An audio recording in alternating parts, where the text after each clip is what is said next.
Ring row, isometric hold, supinated grip. Do you struggle to get your chest to the bar in a chin-up? Are you struggling to progress with your ring rows? Or maybe you're working on your rounded shoulder posture.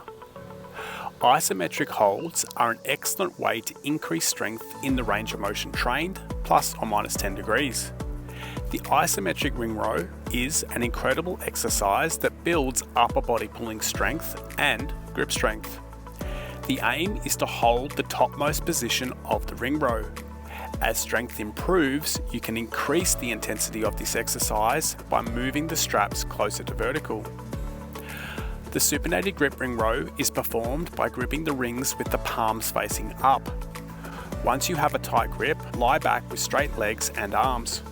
Contract the glutes to extend the hips and create a nice tight hollow body alignment.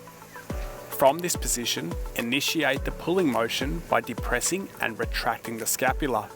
Focus on keeping the arms straight and pinching the shoulder blades together behind your back.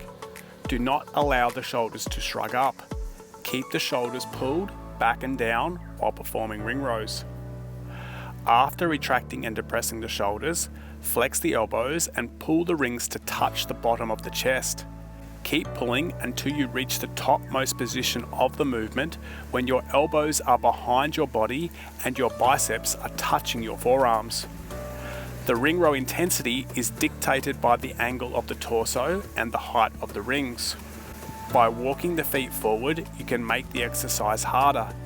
If you can perform the isometric hold for the prescribed time with the ring straps vertical, you can lower the rings to increase the intensity further.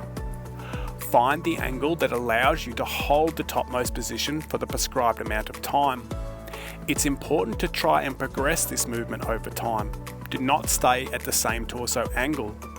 If your goal is to increase your upper body pulling strength, you want to perform this movement with the straps vertical when you're strong enough.